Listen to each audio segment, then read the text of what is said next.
live. Fuck it. We're live streaming. Is back.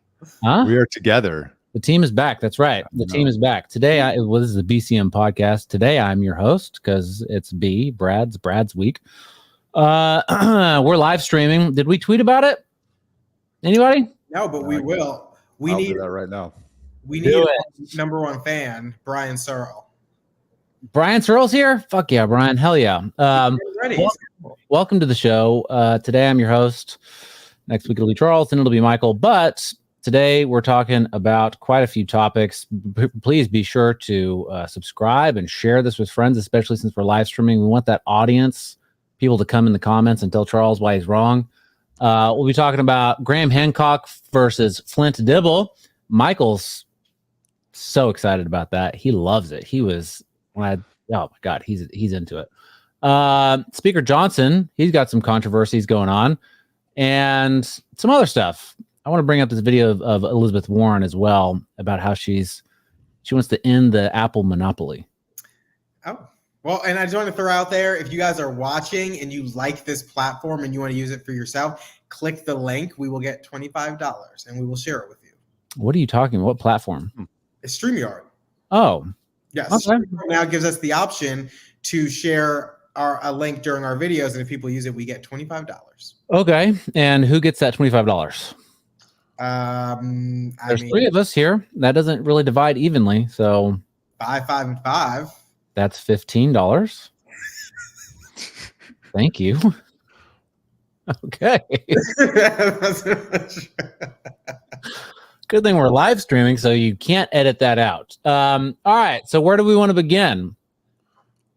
Dealer's choice. Dealer's choice. Dealer's choice. All right. Dealer's choice. Well, let's go retweet the tweet. I'll go read. I'll do that right now in just a second. But I wanted to bring up this video of Elizabeth Warren talking about breaking up Apple's smartphone monopoly. She says, also, come on, let's stop leaving green text people out of the group chats. It's just not right. This is what our elected heroes are focused on. And Elizabeth Warren is absolutely everyone's favorite elected hero. So let's play this. 1 minute, 5 seconds. Green text on iPhones, they're ruining relationships. Yeah. That's right. Non-iPhone users everywhere are being excluded from group texts, from sports teams chats to birthday chats to vacation plan chats. They're getting cut out, missing out on plans and conversations. And who's to blame here? Apple. That's just one of the dirty tactics that Apple uses to keep a stranglehold on the smartphone market. Apple has used its monopoly on smartphones to lock Americans into services and amass billions of dollars in profits. Apple even takes a cut every time you use Tap to Pay and has blocked a new app that would have let Android users finally use iMessage and get those blue texts. That's why last month, the Department of Justice sued Apple for its broad-based exclusionary conduct. And that's the right thing to do. It's time to break up Apple's monopoly now. Green text. Okay. So first, I want to say I'm absolutely guilty of this. I have an iPhone and I have a sports team that I'm a captain of, and I exclude one of my members because he has an Android. And I cannot stand that sewer green bullshit popping up on my screen. So I get it. It's gross. I don't know what to tell you. Stop being poor. Yes, Android phones. You don't have to be poor to have an Android phone. I'm just joking. Okay. So this is funny that we're talking about this because I actually had this conversation like a couple days ago. One, these Google phones and stuff, some of them are way better than iPhones, but people want iPhones because it means you're part of a social club. Now, Apple does have the ability to allow people to use green texts, to get certain apps, all this other stuff, but they're keeping this monopoly. But do I want the Department of Justice to stay? Like, do I really think I've been aggrieved so bad? Well, I mean, I have an iPhone, but does someone who not have an iPhone think they've been aggrieved so bad that the DOJ needs to step in? Like that to me seems incredibly crazy. But I kind of would expect nothing less from Elizabeth Warren. And, you know, she said, whose fault is it it's Apple's. Like, no, it's the person who chooses to not get an iPhone. That's who's whose fault it is. I had an interesting fight one day about Elizabeth Warren versus Elon Musk. But yeah, she's something else. Well, here's a chart that Zero Hedge threw up: iPhone versus Android market share worldwide.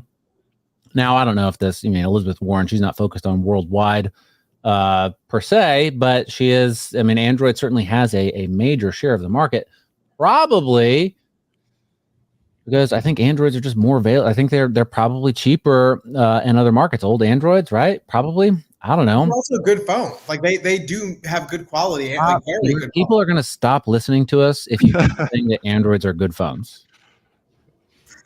Androids have some good quality phones with great cameras. iPhone's cameras, from my understanding, kind of pale in comparison to some Google phone cameras. Oh, I can take a picture of the moon during a solar eclipse, like with more clarity. Oh, give me you can. It's not worth it for green text. Liz Warren. Okay, I thought this was a joke at first. She's serious. Is she the dumbest person that we have in the U.S. Senate, or is that probably not? I can't think of another one, but I'm sure there's someone else. Oh my God. But I would say when she came up in the ranks after the financial collapse, I'm going to take us on a tangent as I do. When she came up during the financial collapse and was like taking on the big banks and all that stuff, I was like, okay, not my side of the aisle, but I'm game for this kind of talk. The woman has been completely, I don't know what happened. They like Jeffrey Epstein her or something, and she's just completely compromised, and it's just the things she does now. They don't even make sense. Wait, do you think that this is out of line with who she originally was? Not necessarily. I'm more making a broader point about Liz Warren's transformation from who she was when she ran to now who she is, and I don't understand some of the things she does.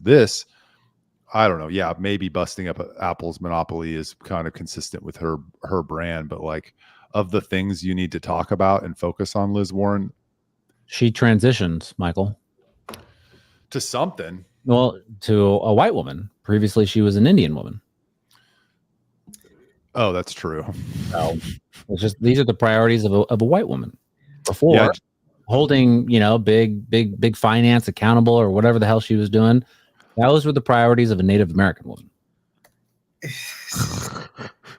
Do you remember when Elizabeth Warren, it's like last year, got into a fight with Elon Musk and essentially said like he hasn't really contributed much to like the world, and they were like going back and forth, and she's like, he hasn't contributed much, and I think she went to like an investigation into him or something. She just some of the things that she does, I don't. But here's the thing: when the reason these people continue stuff like that is because they have supporters who will double down on it. I was doing a segment on that Elizabeth Warren thing, and there was a woman who was adamantly defending her, being like, Elizabeth Warren is better than Elon Musk. She's contributed far more on Elizabeth Warren versus Elon Musk. But where were you doing a segment? Where were you doing a segment? I think it was like CNN or something. Yeah, it was CNN. You were on Joe Rogan's pod. You were on CNN? I was on JRE. When were you on CNN, Charles? The day that I was arguing about Elizabeth Warren. You do Candace Owens' podcast. You do the local Fox affiliate probably every Sunday or something like that. You're on TV in Houston, like broadcasting to millions of people in Houston. And you were on CNN in airports everywhere? Yes, in airports everywhere. That is true. In airports everywhere. Charles is a heavy hitter, Brad. No, I get it. Can I ask a question though? No. What was the demographic of said woman who was arguing that Liz Warren has contributed more to society than Elon Musk? She was 50 and white. No surprise there. Jesse Kelly was on Tucker recently, and he goes off on what he calls the Democrats' voting base, which is pissed off, depressed, pill popping white women in their 40s and 50s. They're called awfuls. Liz Warren's demographic. They're called awfuls, AWFL, affluent, white, female, liberal. Oh, that's a thing. Oh, really? I didn't know. That is a thing. Absolutely. Charles, I have to ask you, and I guess that now is as good a time as any, right? Yeah. How do you get onto CNN? How do you get onto all of these major programs? How do you do it? Who, me, or just like a general person? I mean, I guess you can only speak from your own personal experience, but perhaps that also applies to other people's experiences as well. How did you do it? At that time, I was working with an agent who would coordinate. Actually, the Candace Owens one was just someone saw me speaking at an event. It was actually TPPF policy orientation, and then they, I don't know, asked PragerU, and then PragerU emailed me. But the CNN, Fox News stuff, that's Fox National, not Fox Local, but CNN, Fox National stuff. That was just through the agent. My agent kind of coordinated it. You currently have an agent? Yes. Okay, I didn't know that. I think that's cool. Good for you, man. But it's Are they looking for a bald white man? Who is it? Yes. Very few people are not looking for that. So you can be the next Joe Rogan / Dana White. Oh my God. Why do you have to? I mean, we're not all the same. Okay. We don't all look the same. I know that's what you probably think. You know, all bald white men are the same. They look the same. Like who? Joe Rogan, Brad? Well, they look the same. Who the fuck knows? You know, you're a racist. Yeah, all right. Are we done with Elizabeth Warren? Michael, I feel like I interrupted you. I apologize. No, yeah. I'm just pulling up a picture of Joe Rogan and looking at you and looking at the picture of Joe Rogan, and I could see how you might get confused. Put Dana White next to them. Yeah. Okay, stop it. Either share your screen or stop. Okay. Joe Rogan has. Well, you guys don't give me that capability, so Dana White. Yeah, you know. Fuck you guys. Anyhow, I mean, there's probably worse people to look like, I think. All right. So speaking of Joe Rogan, we can talk about Graham Hancock versus Flint Dibble. I find Flint Dibble to be very difficult to listen to and quite the weasel. But Michael wants to talk about this. He wants to talk about a lost ancient white civilization that spread knowledge throughout the world after a cataclysmic event 10,000 plus years ago. Tell us about it, Michael. Okay, so after the Netflix series Ancient Apocalypse came out, there was a big hullabaloo about, is this science fiction? Is it real science? And there was a group of archaeologists and other scientists who tried to get it classified as science fiction. As part of that group was this guy named Flint Dibble. His daddy was an archaeologist. He's now an archaeologist. And Graham Hancock reached out and asked to debate him on Joe Rogan. Yeah. This was originally scheduled for October of 2023. How do I know? Because I had it on my calendar to watch it. Wow, you're a freak. I know. Of course. Because no mainstream archaeologist has debated Graham Hancock on the issue. Now, what is the issue at hand? Graham Hancock claims, like Brad said, there's some lost ancient civilization who passed on knowledge and technology to hunter-gatherers after a cataclysm during the Younger Dryas period at the end of the Ice Age. Flint Dibble says, basically, there's no evidence of said lost civilization. So that was what the debate was about. I did listen to almost all of it, almost all 4.5 hours of it. I don't know that I came away with anything new. As for where I stand, I'm more interested in the cataclysm piece because there's a lot of science and data at the end of the last ice age during the Younger Dryas, where there were temperature spikes and woolly mammoths went extinct, and we're finding iridium and nanodiamonds in the soil layers and things like that. So something happened then, and I'm interested in that, whether there was a lost civilization or whether there was a civilization that existed prior to that cataclysm and then passed on technology. I don't really know. But I guess my thing is, I'm sorry, I didn't mean to cut you off. No, go ahead. I don't understand why there is such a reluctance from traditional, I don't know, historians, archaeologists, whatever, to even being open there's this reluctance to being open that there used to be people around. Like I don't understand that. I mean, given the fact that we've found massive dinosaurs and like things that we couldn't even imagine that would exist today, but we find fossil records of them, and we know that everything was wiped out for a period of, I don't know, however 100 millions of years. Why would we assume that people could not have been there too? I just, I understand not committing to that truth until you have the data to confirm, but some of them are just so reluctant to even engage in that school of thought because I guess it disrupts everything that they believe.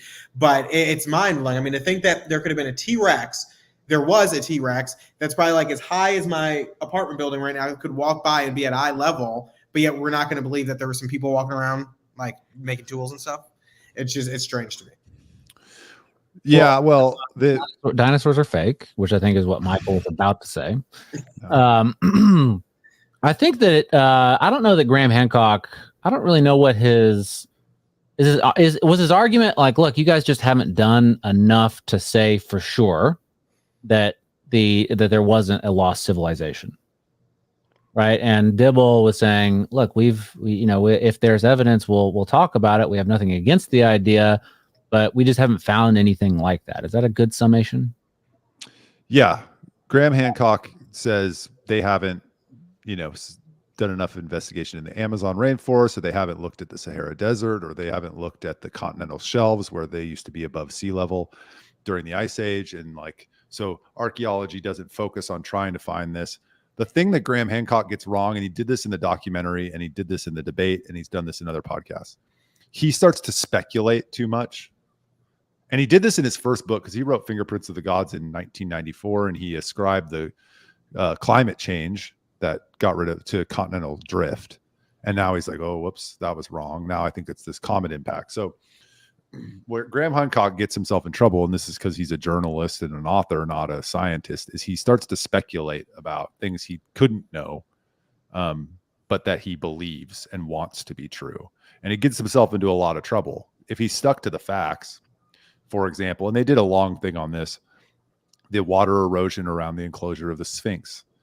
There's hard science and scientists who are like, that erosion is water erosion as the result of thousands of years of rainfall. And we know that that area has been arid and not received that much rainfall for 9,000 years. So that means that the Sphinx, if that's true, is at least 9,000 years old, which pushes their whole timeline back. So if you just stuck on those arguments, I think you'd make a stronger case to people like Flint Dibble that you need to look at it. But when you start talking about transfers of technologies and sailing around the world and telling people how to build things and like things like that, then you're speculating and then you're kind of discrediting yourself. Yeah. So to be clear, Flint Dibble is not against the idea that humans could have existed. He's just saying he's not going to go down that path until he sees evidence. He believes humans existed, but says the evidence suggests that they were just merely hunter-gatherers, and they didn't build civilizations. Correct. Which, you look at the Amazon forest, and you look at the not lidar, the lidar, and you see, the Nazca lines, you see these things that they were able to build big civilizations without technology. So it wouldn't be incredibly surprising that they did. And you would think as a people, they would try to do that. If they found a resource, they're going to say, hey, let's put a hut around this and stay. It's just kind of natural human instinct.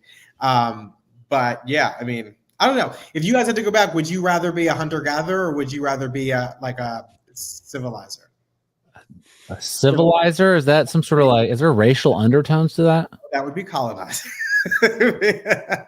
Sounds like it. But what would you prefer, to build it, stay in one spot and build a civilization, or would you prefer to be on the hunter-gatherers? As a product of the greatest civilization known to man ever, I think that I would rather be a hunter-gatherer. What is the greatest civilization known to man? Our current one? Oh. It depends on my status. If I was, depends on my status in the civilized portion. Don't do that. Come on. Which is it? If I'm having to drag 2,000 ton blocks and like drag them and place them and build a pyramid. I don't want to be that guy. But if I'm the guy that's watching it, so you're the slave master, but not the Oh slave. my God, Michael. Whoa. No. I don't think you'd just be watching it. You'd be cracking the whip. Yeah. I was thinking about this the other day, and it was I was contemplating if I could go back in time to only one moment in time, would I go back to ancient Egypt and see how they actually built the pyramids, or would I go back to November 22nd, 1963 and see how Kennedy was actually killed? And I only got one. Which one would I choose? What is it? Pick one. Everybody pick one right now. There's only one answer. Egypt. Yes. Yeah. No, not of those two. No, not of those two, of any historical period or time. Like, what would you pick? Oh, I mean, you want me to do this live on the air? Like, which one would I pick? I mean, any time period, not just those two, any time period. Any big moment in history, time period, whatever. Yeah. Fuck, man. I don't know. That's a great question. I mean, ancient Egypt would be cool, I guess, right? That seems like an easy pick. Maybe like ancient Japan at some point, maybe would be kind of cool. Like, you know, train to be a samurai like Tom Cruise. Great. Yeah? No? Yeah. I kind of would want to go to the future and see like I don't know if you guys have been watching it. What? It's not an option. Oh, well, fuck you then. The time travel machine only goes back. Well, that makes sense. So you pick ancient Japan. Japan. Yep. Ancient Japan. Yeah, I don't know that the time machine is going to be able to find Japan, but maybe they have an autocorrect. Maybe. I don't know how you guys are taking this so lightly. Like, if I was presented with the choice and I get to choose like one thing to know for sure, I'm going back. They're going to show me what actually happened. That would be a hard choice. It wouldn't be so easy. Michael would spend so much time choosing, they would take the option away from him. Like, listen, we're going to pick somebody else. Okay, well, Charles, where would you pick? You have to answer your own freaking question. Oh, I mean, of course, it's so easy. I'd pick the second that the Titanic hit the iceberg. No, I'm kidding. I'm kidding. I would pick like the 5 minutes before, during, and 5 minutes after when the comet hit and took out the dinosaurs. I would like to see like You're not coming back from that, by the way. You're dead. Well, I'm visiting, so I can't be harmed, and so I could just watch. Why is a visitor not harmed in a massive cataclysmic event that wiped out, I mean, tons of species, especially dinosaurs? Are you better than a dinosaur? This is my scenario. This is my exercise. And so I would see the dinosaurs, how they're living, see the comet hit, experience all of that, and then see what happens kind of immediately after. So you think you can do all of that in 15 minutes? That's what you said. It seems unlikely, but okay. You think it maybe like an hour before? Okay. And I would just go back to right when the dinosaurs got hit by the comet, like when the comet came down. Good luck to you, buddy. I hope that you don't die, but I'm not hopeful, to be honest. I think that you probably would die. But Michael, is there anything else about the debate? I think it's definitely worth watching. I think it's interesting. I don't know why Flint Dibble cannot wear a suit that fits him. It's insane. The cuffs of his white shirt like cover his, like they go out like this far, like almost covering his fingers. Because it's his dad. He mentioned his dad a lot. It's his dad's suit, and he's an archaeologist. But it's is it his dad's shirt too? It's the suit seemed like it fit okay, like the jacket, the sport coat, whatever you want to call it. There's a difference, right? But the shirt was insane. I mean, do you have to fit Indiana Jones, he dressed cool and he was an archaeologist. It's a movie. And no, I don't think there's anything on the Flint Dibble. I would like to have somebody on, like a Randall Carlson, who I've reached out to 3 times,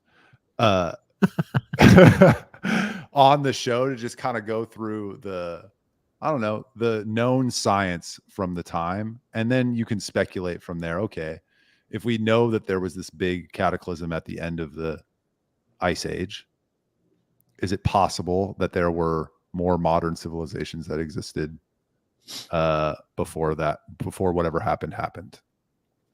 Yeah. But I think it would be cool to go through the science with somebody like a Randall Carlson or a Luke Caverns or somebody like that on the show in detail. What is it? Ohio, where that serpent mound is that right? That'd be a cool place to go, right before, like at the very tail end of the Ice Age. Check out that serpent mound, who built it, why, that kind of thing. The other problem is that you can't talk to them. Can't talk to these people. They don't speak English? Yeah. I mean, they should, but they don't. Just like the French. In this scenario, you can talk to them. So I have a universal translator as well, like a C-3PO. Oh my God, we are getting so nerdy right now. Yeah, we're talking about time travel. Charles is universal translators. I don't know who brought up C-3PO in Star Wars, Star Trek, one of the two. You did. Can't imagine. Can't imagine. Nope. All right. Is that horse beaten? Yeah. Yeah. All right. Speaker Johnson. Speaker Johnson. What happened with Speaker Johnson? Is he sending a bunch of money to Ukraine? Our most valuable ally? Our most important ally in the region? Ukraine? Yeah, Mike. Well, you want me to go? Okay. Well, I want you to I think that you might have more background than us two goons. We're gonna time travel right now. Oh, okay. To the future. We're gonna go back a couple months, maybe 2 months ago, when Biden was pushing through Ukraine aid. Remember the whole package, and they tried to tie it to border security. And what did Speaker Johnson say? Over and over again, no Ukraine aid without doing the border first. Correct? Yes. He also said he's not going to reauthorize FISA and a number of other things. Well, the guy is completely flip-flopped. And there's a lot of speculation about why he has, what he's doing right now. And we don't need to get way in the weeds on what he's doing, but he's pretty much made a deal with the Democrats that says we're going to push through Ukraine aid, $61 billion. We're going to push through $28 billion of aid, military aid to Israel, $8 billion to Taiwan and the Indo-Pacific, and then $300 million for the border for something. And they're going to push it all through. What he's trying to negotiate, I think, in the background is there's a threat of a motion to vacate. What happened to Kevin McCarthy? MTG's fired up. Matt Gaetz is fired up. Chip Roy's fired up. Thomas Massey's fired up because he's going back on all the things that he said he would do. So he has the threat of a motion to vacate. Well, he can change the rules and say that you need more than one person to vacate the speaker, or he can team up with Democrats and say, hey, I'm pushing through Ukraine aid. You can't vote to vacate me. And they might agree. So he might keep his speakership, although he's betrayed all the people who put him into the speaker's office and, the GOP primary voters who don't want to send a single dollar to Ukraine to kill more Ukrainian 50-year-olds. So now Michael and I talked about this last week. Charles, you were being arrested for squatting in Houston. Mike Johnson flip-flopped on the FISA bill, right? Yes. And we played a video. Yes. Charles, a lot's happened since you got out of jail. He flip-flopped on it, and he said in an interview or whatever, that despite the hundreds of thousands, was it hundreds of thousands? Was that right? Yeah, hundreds of thousands of instances where they abused it, of all this abuse, hundreds of thousands of times they've abused it. He said that. Mm-hmm. And then he got, privy to other information and said, well, those hundreds of thousands of abuses, they don't really matter. What matters is that we continue FISA. Yes. Right? So what the fuck's happening with Ukraine here? Wait, what does that have to do with it? It has to do with him flip-flopping. He's flip-flopping. So last I watched, and I was going to make that comment, you guys, he didn't flip-flop because he's compromised and they have something on him. He flip-flop because they all flip-flop when they get there. That is exactly what happened. You guys were Why? Because they are weak. And they get up there and they get told things and they're like, I got to do this for the greatness of the country. It's not, I don't think they have anything on him in the sense that because when I watched it, I think you guys were saying that they might have something on him that makes him compromise. I don't think it's all that. I think he just got up there like they all do. and they get caught up in this, and you have all these folks in defense telling you that you absolutely must do this because this is going to protect us from, foreign interference. You also had, I think it's Christopher Wray, if I'm not mistaken, who was testifying yesterday or the day before, sometime this week, that, we're afraid of China getting ready to do an attack. So when you hear all these things, they flip-flop. And if you don't have a solid principle, I don't say he's unprincipled, but if you don't have a solid kind of constitution of what you live by, then you're going to flip-flop. And when you make a deal with the devil to get the leadership position, you're going to make a deal with the devil to keep it. And I think right now he's thinking about, should I make a deal with the devil that I know, or should I make a deal with the devil that I don't know? I think, you said that he's not principled. If he was principled, then he wouldn't flip-flop. I think that's what principles stop you from doing, right? On this issue, I don't know him well enough to say he's not principled on every issue, but on this issue, it doesn't seem to be. But the reason I say that I don't want to call him unprincipled is because it is hard. Remember, this guy came from being, I don't know, somewhat of a backbencher in Congress, wasn't really in leadership, or he was, but wasn't on the news, wasn't kind of like front and center, to now being in these private briefings being told that if you don't do this, the country is at risk. We're going to be opening ourselves up to attack. People are going to die. And so when you hear those things, it's not surprising to me that he might change his position. Now, that's because he's forgetting all of the whole other side of that, and he's listening to one side of the argument. But getting caught up in that, I don't want to say is unprincipled. I think it might be a little bit gullible. And I don't know what they told him, right? I have no idea what they told him. Maybe what they told him is so damn scary that he's like, yeah, we got to keep this. But I kind of... What they told him is, we're going to release your internet browsing history. Wait a second. Okay, wait a second. I hear what you're saying. What could they have possibly told him that if we don't send $61 billion to Ukraine, what's going to happen to America? What could possibly be the explanation for that? I think, that's more rhetorical, but you can answer it if you want. I more think the most charitable interpretation of what is happening, which is I might believe, but it's cowardly even still, is that he wants Israel aid so much that he's willing to just forgo the border security and forgo no more money to Ukraine because he's so motivated to get money to Israel. That's the most charitable thing that I can come up with. I can't imagine in any world they took him into a skiff and was like, we have this intelligence that if we don't give $61 billion to Ukraine, they're going to lose. With the aid, they'll win, and Russia's going to take over Europe. And he actually believed that. I can't imagine that's possible. Here's the thing, and I'm trying to find this tweet our friend Adam Lowy shared. So the thing is, this world is so crazy, they could have told him anything. Like, it could have been anything. And the reason I say that is because Adam Lowy shared a tweet from another person yesterday or the day before about the Israel attack. I'm sorry, not the Israel attack, but the attack on Iran from Israel. And this guy said what happened is they sent these. Okay, here it is. He goes, it appears that the attack in Iran was executed through glide bombs. That's important because those were likely launched not from Israel, but elsewhere. In addition, they can't be traced through radar. This goes with the radio silence from Israel. Meanwhile, IDF source told Operation was limited. What the attack was going for is plausible deniability. That will allow Iran to pretend this isn't a big deal and react without a major escalation. Iran seems to be playing along so far. That level of foreign chess playing is to me I get it. I get what he's saying, and it allows kind of Iran out. It allows Israel out. That kind of foreign chess playing is not something I would have just come up with. And so what I'm saying is that in terms of things that could be considered, things that could be happening out there, it could have been anything under the sun, something that I can't even conceive of. And so that's why I'm saying I don't know what they told him. Maybe he did just flip-flop because he's not principled. That is very much a possibility. But at the same time, I don't. We talked about JFK. We talked about what happens with MLK. We talk about all the crazy things that happen in government. It would not be mind-blowing to me if they brought him in there and told him something just completely mind-blowing that I can't conceive of. You mean lied to him? Or it could be true. Either way, I don't know.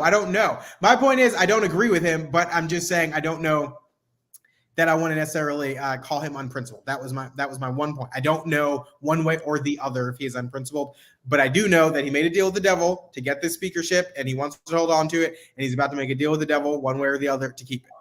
Usually making a deal with the devil implies that the devil has some dirt on you, right? I think. And he is absolutely, I don't know how one can be, you don't have, look, if an extreme case comes up and you change your principles because an extreme case comes up, then you don't have principles. It's not a principle. Like a principle means that you stand on a position, there's a boundary, you have boundaries, and you're not going to cross that no matter what. And that's what a principle is, right? So if you say, hey, I'm principled, I'm never, without significant funding for the border solving that problem, my principle is I'm not going to send any money to Ukraine or wherever, right? And then things change, well, then you weren't principled to begin with. Right? That's the purpose of principles. Do you not give in to extenuating circumstances? Like if you are I don't want to really use a heinous example, but if you're against the death penalty, but something happens so just horrific to someone that and it is confirmed, proven, there's no doubt about it, and you would support the death penalty in that instance, are you unprincipled? Yes. Okay. Fair. Well, on that specific issue, it's not a principle. It's, if you're willing to make exceptions, then it's not a principle. Here's a perspective I would like you, Charles, Brad's already here, and some of the listeners to consider. The uniparty, the military-industrial complex, the deep state, whatever you want to call it, they bat 1,000. You don't bat 1,000 with just persuasion. Sorry. The Boeing whistleblower was just killed. Whether or not he was murdered by Boeing, I don't know. Jeffrey Epstein has a list. There is evidence of blackmail operations. What was that guy's name? Mark Middleton, who brought Epstein to the White House 9 times during the Clinton administration. He was found hanging from a tree by an electrical cord with a shotgun wound to his chest, and the shotgun was 30 feet away, and they ruled it a suicide. All I'm saying is they bat 1,000 for a reason, and they don't just use persuasion always. Sometimes, not always. So if I'm the deep state machinery and I'm like, okay, Mike Johnson's going to be speaker, one of the things that I'm going to put in my quiver is blackmail or fear or threats to use if necessary to bat 1,000. Did that happen in this case? I have no idea.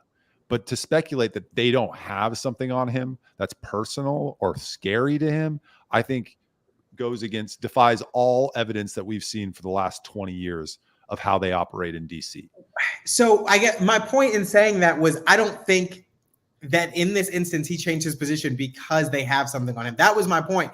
Do I agree with everything you just said? Yes. But I also agree that sometimes people just do things. Like sometimes things are convincing. Sometimes people just do things. And I'm not writing off that could have happened in this situation. I don't disagree. I don't disagree that all of those other things could be true too. But I also feel that when it comes to those other things, that's level 3, 4, and 5. Like they've got level 1 and 2 that they use first. One of them is probably just simply convincing you. And if you're weak-willed, they might easily convince you before they get to that. So I don't disagree with any of that. But I'm also saying let's just not write off that some of these people just go there and they're happy to be there and they're going to change their vote because they want to stay there. That's what Charlie Kirk is speculating right now. He said that your favorite, Charlie Kirk, he said he's just like the nerdy kid who got invited into the cool kids club, and he's just so excited to be there, and he wants to stay there that he's just. And I get that. I'm not saying I know why he flip-flopped. I think the flip-flop is so extreme that it's pretty extreme. And as far as flip-flopping goes, it was in such a short time period, and it's the complete opposite, and it's on something as big as $100 billion for other countries the day after tax day. So I don't want to take any reason off the table. I'm not speculating as to what happened because I don't know. But what I see is a guy said one thing 2 months later, after a bunch of pressure was applied to him, he changed his mind. Wait, I'm sorry. I'm just confused. So we're talking about two issues. One being the foreign funding, foreign aid, and the other being the flip on FISA. I was talking about the flip on FISA. Oh, Because I was responding to what you guys said last week. The flip on foreign aid, I don't know what the reason is. Maybe they do have to. I have no idea.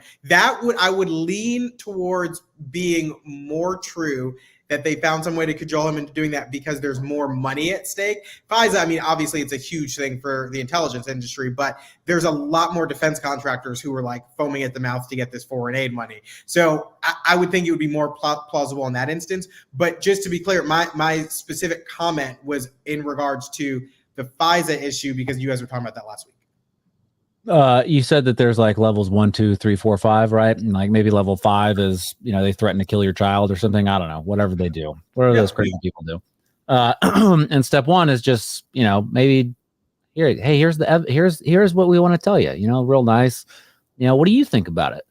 Right? If that's it, and that's all it took, he is not principled. I agree. If that's all it took, yeah, I agree. He's not at all principled.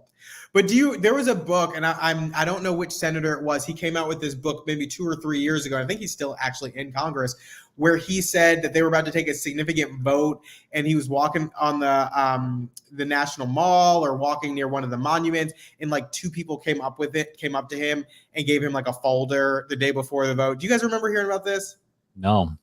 Oh man, I gotta find this. Keep talking.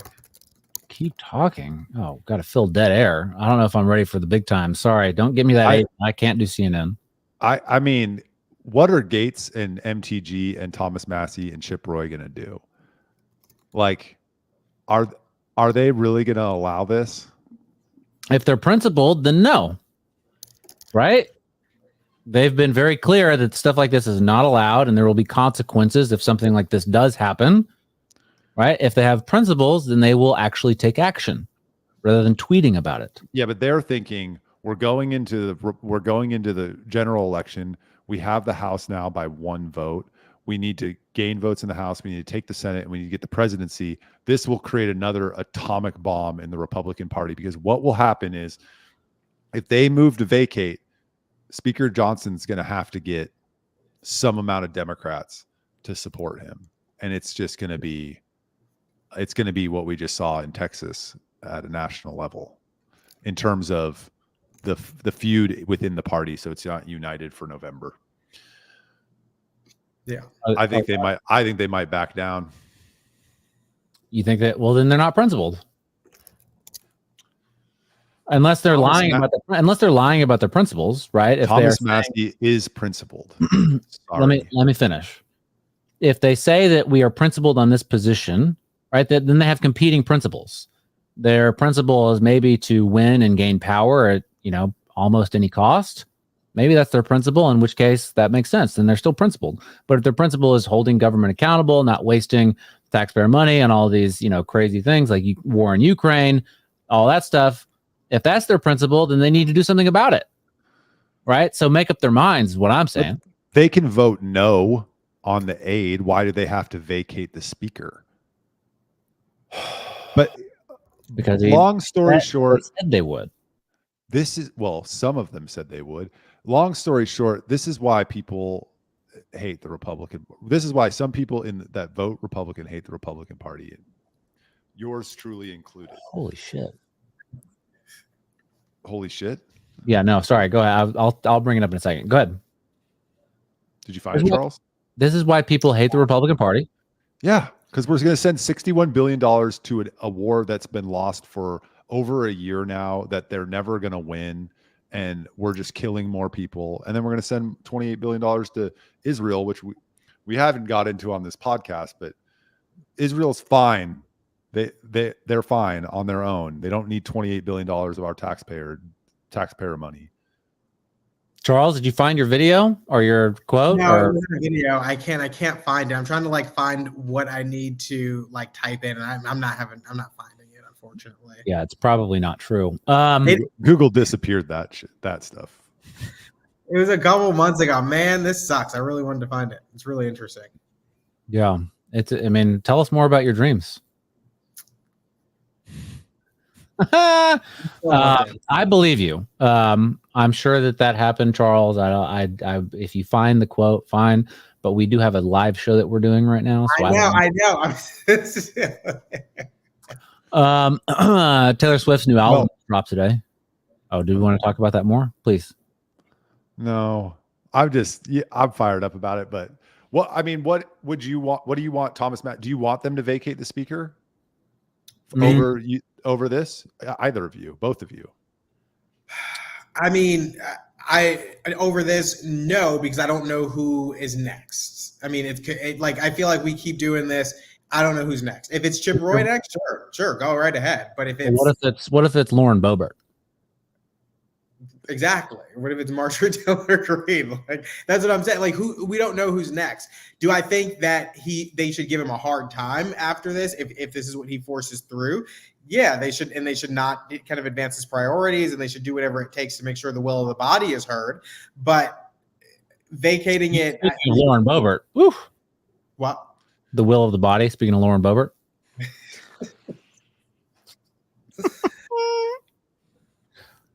Keep going. Do you want them to vacate? That was the end of what I had to say. Do I want them to vacate it? Well, Michael, you're much more. No, don't dodge. I'm not dodging. Calm down. Ugh. Tell me the consequences. The worst case scenario of vacating a speaker. We get a worse speaker. Okay. It's someone like Marjorie Taylor Greene. No, she would be better. Somebody much, much worse. Okay. Like? Mike Turner. Okay. So Mike Turner becomes speaker. And then what happens? Then he joins with the Democrats on lots of things to help push Biden's agenda, especially on foreign policy and the border. Isn't that what we just saw with Speaker Johnson? Yep. Okay. How is it worse?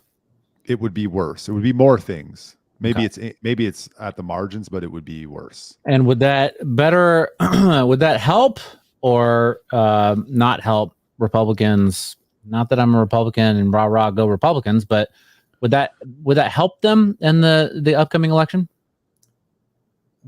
Working with Democrats? If they got a worse speaker like Mike Turner, who crosses the aisle and helps Democrats left, right, and center, does that help the other Republicans gain seats? Does it help Donald Trump win the presidency?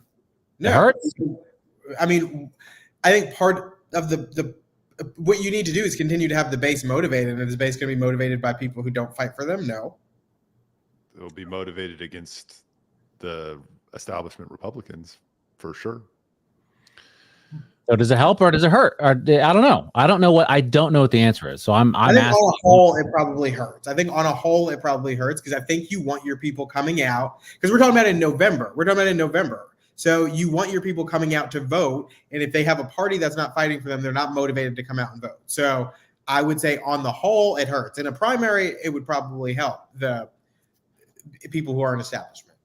Michael, help or hurt? I think it's marginal, but it would hurt. Okay. Yeah. Then, so do I want it to be vacated? I think I might be okay with taking the risk of, I don't think it's going to be Mike Turner. I think it'd probably be someone else. Maybe Jim Jordan would get in there. I don't know. He was, a contender. Oh my God. I would love that. Yeah.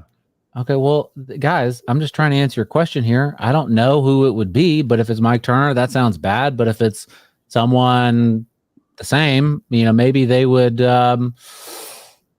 see like, all right, maybe I should stand on my principles and not be blackmailed, as Charles says happened to Mike Johnson.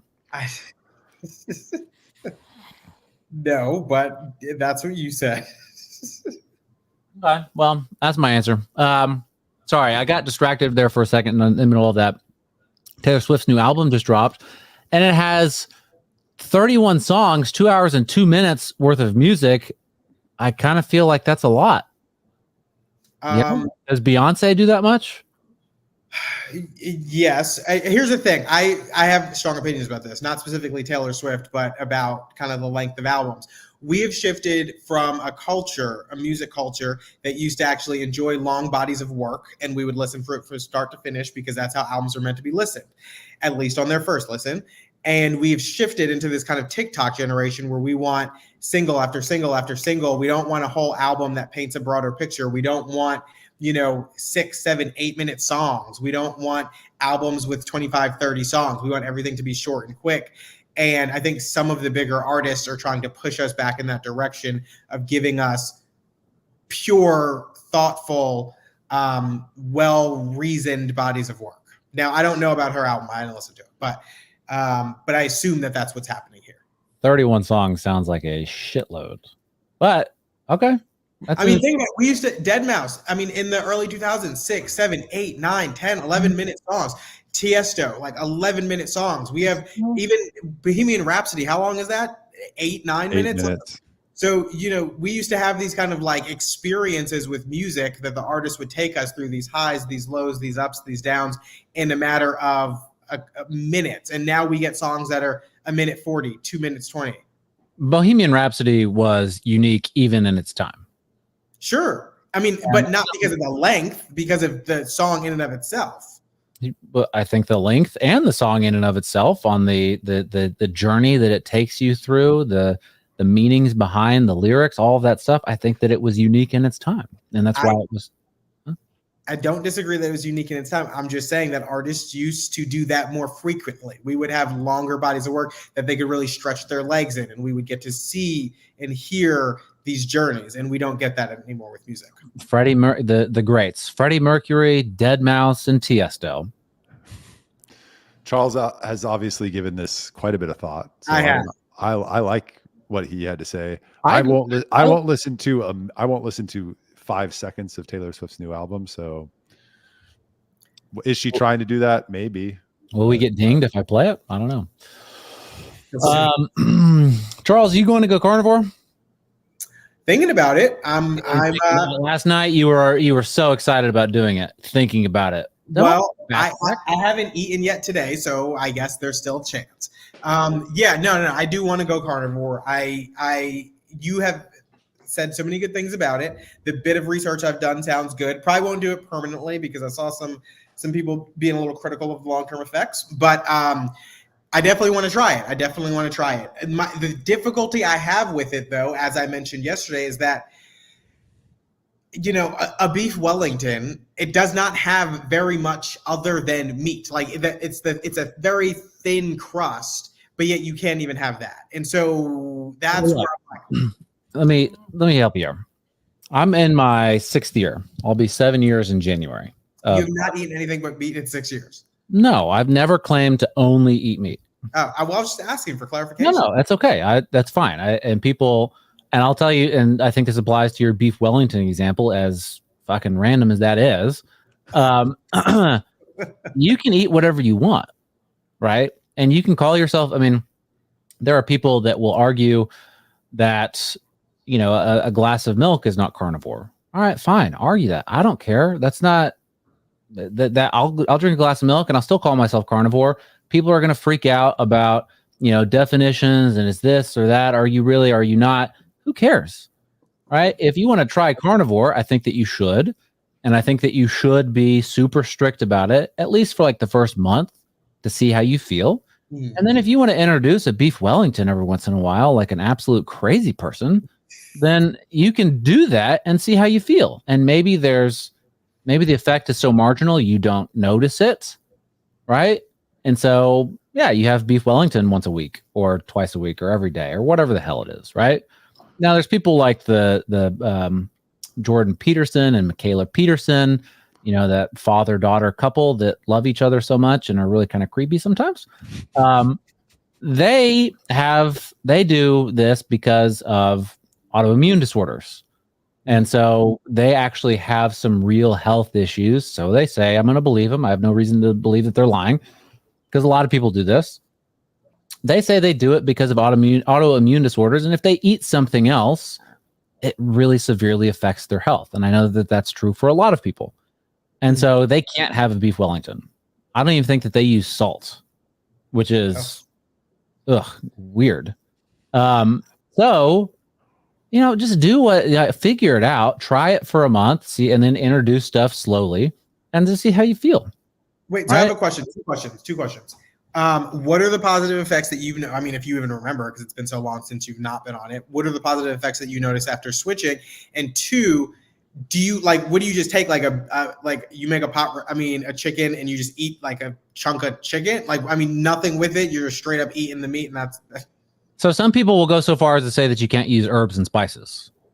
And if you do, you're not a carnivore. And to them, I say, go fuck yourself. You're acting like a vegan, right? Calm down. I'm going to use something to make it taste good. 99.999% of this meal that I'm eating is carnivore. Yeah, I sprinkled some garlic on it. Like, who cares, right? Sure. The effects that I feel or felt and still do, it is so fucking easy to gain muscle and lose fat. So easy. It's insane how easy it is. If I want to lose, if I feel like I'm getting a little bit too big, I just eat a little bit less food and it's not hard. I feel full. I feel satiated. And that's kind of the goal. And that should be the goal with anybody that's dieting is satiety, feeling full, finding out what foods make you feel full, not make you feel more hungry. Right. And meat has a very unique ability to do that. I think the famous example is, getting a plate of pork chops and just eating as much as you can. Put 5 pounds of pork chops on a plate and see if you can finish it. I guarantee you cannot. Your body will start to reject the act of eating. That happened to me many times when I first started. I didn't know sort of how to balance the meals, how much I could eat, could not eat. And I would feel sick if I tried to eat more. And then I would be full for a long time. And I wouldn't feel like I need to eat more food. Right? It makes you feel satiated. I forget what else I was going to say, but do it. Michael, you dabbled with carnivore, right? I've dabbled with everything, but no, I don't. I've never gone carnivore. I've gone protein focused, which means I upped my animal meat intake, but I've been vegan too. So I've tried everything. I'm a big fan of trying and seeing how you feel. Right now I'm pretty heavy on protein, so I don't eat a lot of vegetables. And I'm a big fan so far. I noticed differences in my fitness pretty quickly. And then I also noticed differences, whether that's part of the cold plunge or the diet or a combination of the two. I feel way more energetic come to the end of the day than I did previously. So I'm still on that, but I mix in avocados. I even mix in sourdough. My wife's on this big sourdough baking kick. So I'm not. What is this, the pandemic? Yeah, I was about to say. Apparently, but I'm a big fan. So I'm not really strict about it, but I've tried everything: keto, vegan, pescatarian. Like, I've tried them all. So I'm a big fan of trying new stuff. I have, a couple of things. I've switched to grass-fed beef because I was reading, and it says, if you're going to eat more, well, not just grass-fed beef, grass-fed meats, but if you're eating more meat, it is better to at least, like, if that's going to be your primary focus, then you should probably get kind of the best meat that you can, is what I read. And so, do you guys notice the difference between like grass-fed? I notice a difference. Grass-fed tastes like shit. Really? Yes. What do you like? Huh? What do you like? I'll eat grass-fed. It's not that I can't eat it. It just doesn't taste good. I try to get high quality Angus beef. I've never had grass-fed that tastes like shit. Oh my God, it tastes so bad. Comparatively, I know Michael's about to like scream into the microphone. Obviously, he's angry. He's angry with me. He shook his head when you said that. I think he agrees. You agree with him that grass-fed tastes like shit? No, it tastes different because they're eating a different diet, what they should be eating.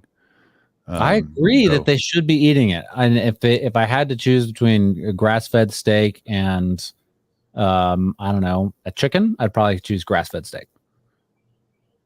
Not because chicken tastes bad, but because grass-fed steak is better for you. What about between grass-fed steak and corn soy-fed steak or fed steak? If it's extra soy and they put soy on top of it, I'll eat that. I mean, it tastes better. I mean, and that's, I think the biggest carnivores out there, the ones that try to like spread the message, just get people to get healthier through carnivore. And we're not offering medical advice or dietary advice. Do whatever the hell, you know, this is just what we do. All right. We're just talking about what we do, not making advice. They say, just get the highest quality that you can or want to afford. And you're making a tremendously good step in the right direction, right? If grass-fed tastes great to you and you can afford it, do that. And get good marbling. Yeah. And you said that you bought a chuck steak. Chuck roast. No, I'd say chuck steak, chuck roast. Gross. Chuck is I'm a big fan of cut. Well, he's slow cooking it. pot roast. I love pot roast, and I love chuck for pot roast. It's just, you know, pop it in the oven for 6 hours. But the one I was getting from HEB, it would just always be so fatty. And when I got it from, and then I found some better ones from a butcher, and it's really nice marbling, some fat, so you still get that flavor, but just not as like fatty as what I was getting previously. Grass-fed's always going to be more lean than the non-grass-fed.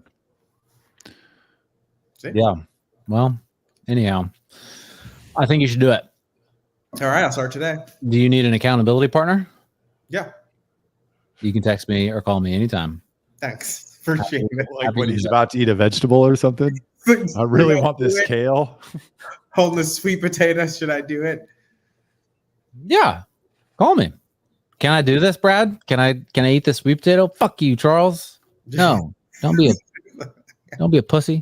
You can eat that though. So, what? We have 4 viewers. Good. Maybe we'll get 5. All right. I think that's it. I didn't get to ask you my question, Charles. I need to throw that curveball at you. Well, we're running on time anyway. Commercial break is coming up. Philip Roach. Ha ha ha ha. I'm glad that okay, good. I'm glad Philip found that funny. Tune in, Philip, because Brad's got more where that came from. I'll tell you. Hell yeah, I do. All right. So this has been the BCM podcast. Tune in next week. Same time. Well, no, different time next week. But that's okay. Can we announce the guest? Sure. Who is it? Wait. Next week, we're going to be interviewing Nick Bryant.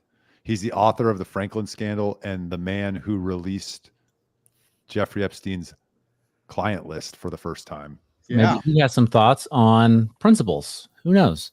So we'll do that next Friday at 11 a.m. Central Time. But typically we record on Fridays at 10 a.m. I am Brad Swale. To my top left is Charles Blaine. Top right, Michael Searle. We have all of our Twitter handles there, and I don't know why Charles is so small. He tried to change it up. I don't know why, but it's there. And subscribe, share with friends. Miss Blaine, you're a favorite fan still. Thank you so much for tuning in. And did I miss anything?